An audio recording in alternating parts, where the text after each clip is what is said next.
En el video de hoy vamos a empezar a platicar del epitelio glandular. El epitelio glandular, bueno, ya hablamos de generalidades, de cómo se mantienen unidos los epitelios, de la clasificación, etcétera, etcétera, y las proteínas que participan en la relación entre las células.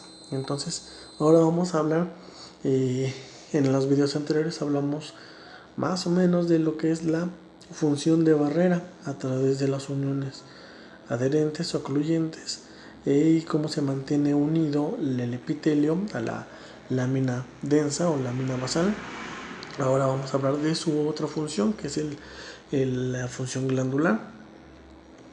Simplemente vamos a hablar de estructura.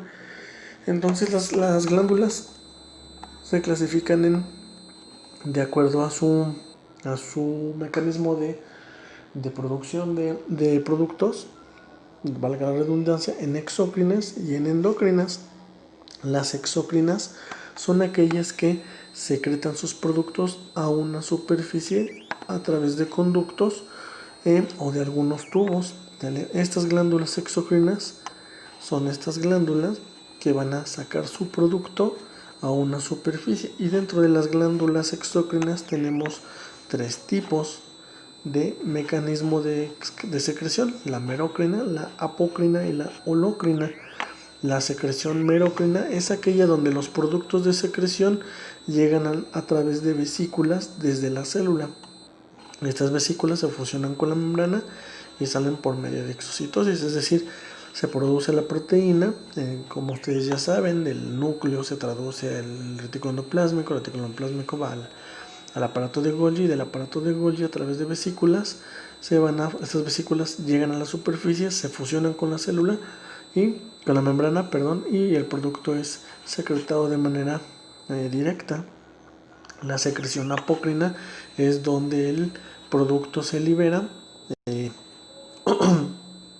la región apical de la célula, muy similar a la anterior, pero esta, en lugar de estar rodeada de vesículas, se encuentra libre en el citoplasma, y al llegar a la membrana se fusiona, forma una vesícula con la membrana y se lleva parte de la membrana al exterior.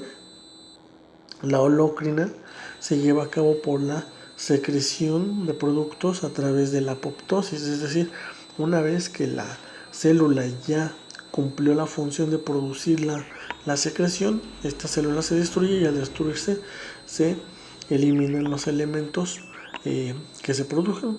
Eso es una secreción holocrina.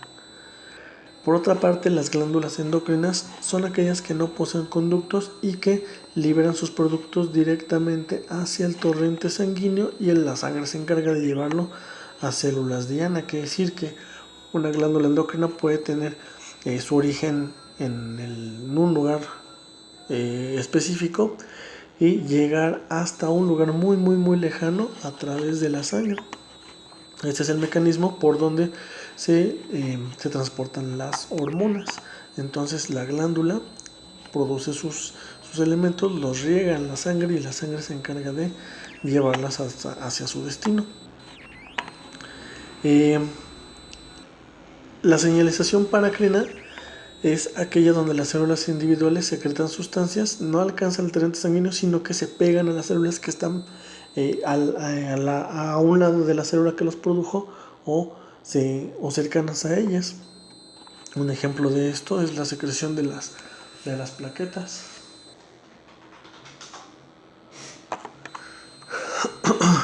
La secreción paracrina, donde la célula produce algunos elementos, salen y estas se pegan a receptores que se encuentran en células que están pegaditas o que se encuentran cercanas a ella. Señalización autocrina es aquella donde la célula secreta algunos elementos que tienen su receptor sobre la misma célula que los produjo, y esta unión entre receptor y ligando va a despertar cierta reacción en la misma célula. Se llama autocrina.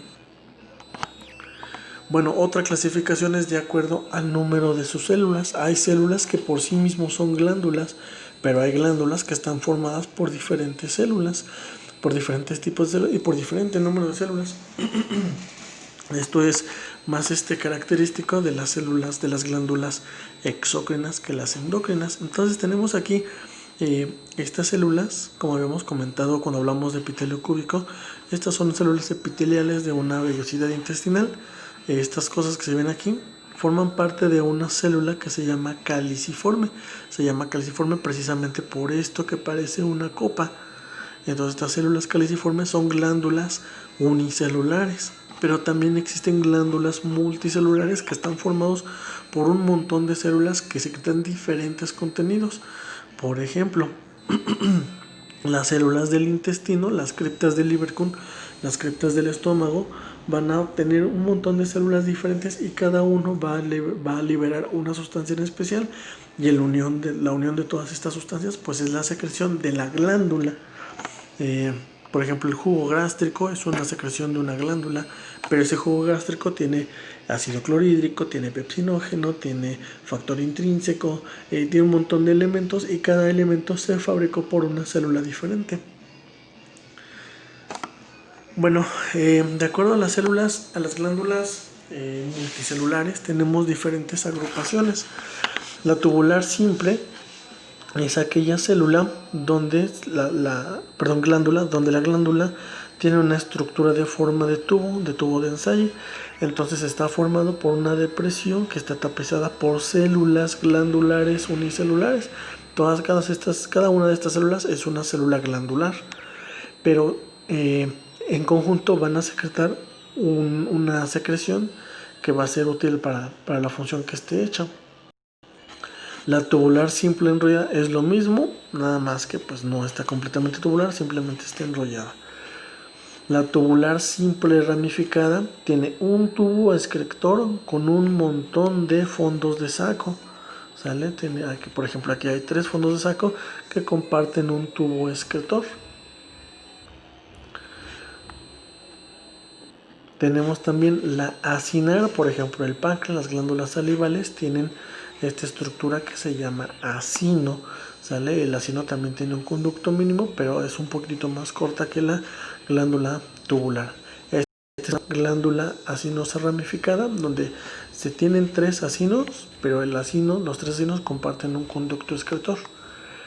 Viene la tubular compuesta. La tubular compuesta es aquella donde tenemos ramificadas que comparten un conducto, otra ramificada que comparten un conducto, otra ramificada que comparten un conducto, y los 3 conductos de las ramificadas se van a drenar a un solo conducto. Esa se llama tubular compuesta.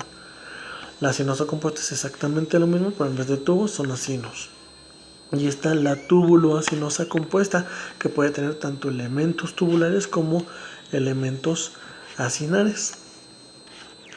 Bueno, también de acuerdo a su secreción, las glándulas se pueden clasificar en glándulas mucosas y glándulas serosas. Las glándulas mucosas sintetizan una proteína que se llama mucinógeno, que con ciertos estímulos se convierte en mucina o moco, ¿vale? Esta secreción son viscosas, son babosas y pues bueno, son producto del mucinógeno.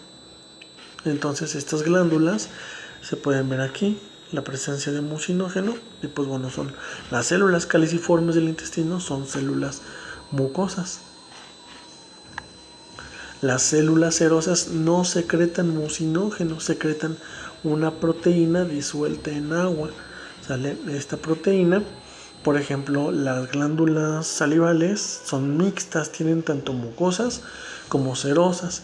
Entonces, estas serosas tienen una proteína que sirve para algo en específico. Hablando de la saliva, tienen, tialina, y la tialina nos ayuda a separar los almidones. Entonces, estas son glándulas serosas que secretan proteínas. Esto que está aquí es un acino, otro acino, otro acino, otro acino, y esto es el conducto acinar. Entonces, esta es una glándula acinar compuesta.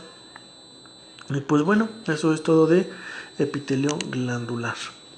Entonces continuaremos con los videos de tejido conectivo y posteriormente pues con videos de tejido muscular y luego nervioso.